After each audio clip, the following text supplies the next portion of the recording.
Supreme court ने rape पीड़िता के गर्भपात के मामले में एक ऐतिहासिक फैसला सुनाया है। सुप्रीम कोर्ट ने एक नाबालिग रेप पीड़िता के गर्भपात पर फैसला सुनाया। कोर्ट ने पीड़ित को 30वें हफ्ते में गर्भ गिराने की इजाजत दे दी है। कोर्ट ने कहा है कि ये रेप का मामला है और साथ ही पीड़िता 14 साल की है। इस असाधारण मामले को देखते हुए गर्भपात की इजाजत दी जाती है। सीजेआई डीवाई चंद्रचूड़ की बेंच ने अस्पताल की मेडिकल रिपोर्ट देखने के बाद ये फैसला दिया। मुंबई के अस्पताल की रिपोर्ट में कहा गया कि नाबालिग का गर्भपात किया जाना चाहिए। दरअसल महाराष्ट्र की 14 साल की रेप पीड़िता ने सुप्रीम कोर्ट से गर्भपात की इजाजत मांगी थी।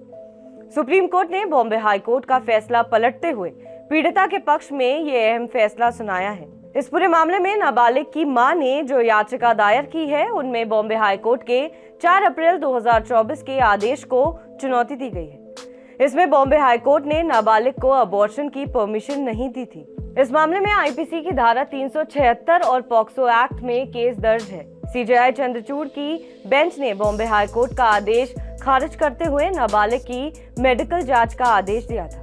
बेंच ने कहा था कि यौन उत्पीड़न को लेकर बॉम्बे हाई कोर्ट ने जिस मेडिकल रिपोर्ट पर भरोसा किया, वो नाबालिग पीड़िता की शारीरिक और मानसिक कंडीशन का आकलन करने में फेल रही है। देश की शीर्ष अदालत ने इस मामले में पूर्ण न्याय के लिए संविधान के अनुच्छेद 142 का इस्तेमाल किया है।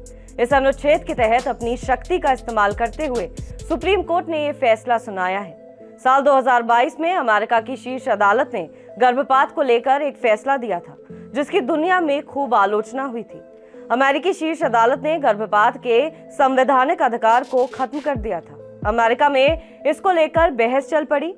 तभी अपने देश में सुप्रीम कोर्ट में गर्भपात को लेकर एक केस आया था, जिसकी खूब चर्चा हुई। सुप्रीम कोर्ट ने कहा कि भारत में सभी महिलाओं को सुरक्षित और कानूनी गर्भपात कराने का अधिकार है। दरअसल कुछ महीनों पहले जब अमेरिकी सुप्रीम कोर्ट ने बुनियादी रूप से अपने देश में अबॉर्शन के संवैधानिक अधिकार को खत्म कर दिया था, लगभग उसी वक्त भारत में अबॉर्शन के एक केस ने सभी का ध्यान अपनी ओर खींचा। दिल्ली हाई कोर्ट ने एक 24 हफ्ते की प्रेग्नेंट महिला के अबॉर्शन कराने की याचिका को खारिज कर दिया था। तब वो 25 साल की थी।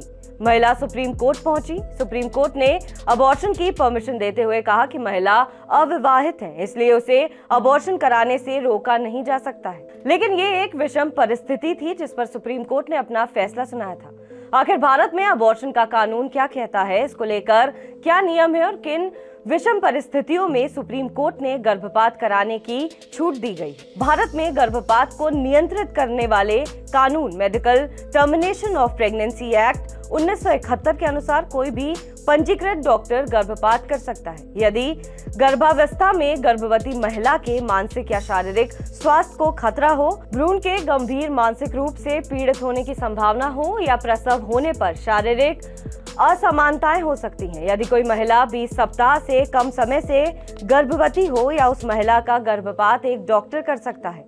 एक डॉक्टर ये तय करेगा कि गर्भवती सुरक्षित है या नहीं। अगर प्रेगनेंसी 20 सप्ताह से 24 सप्ताह के बीच हो तो गर्भपात कराने के लिए 2 डॉक्टरों की परमिशन जरूरी है।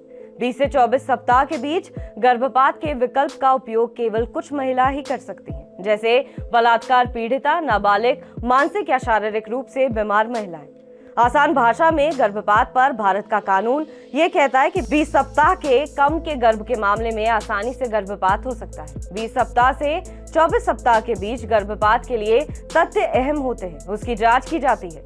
इसलिए मुंबई की रेप पीड़िता मामले में इस फैसले को सुप्रीम कोर्ट का अहम फैसला कहा गया है। बहरहाल आपको हमारी खबर कैसी लगी, कमेंट सेक्शन पर जरूर बताएं।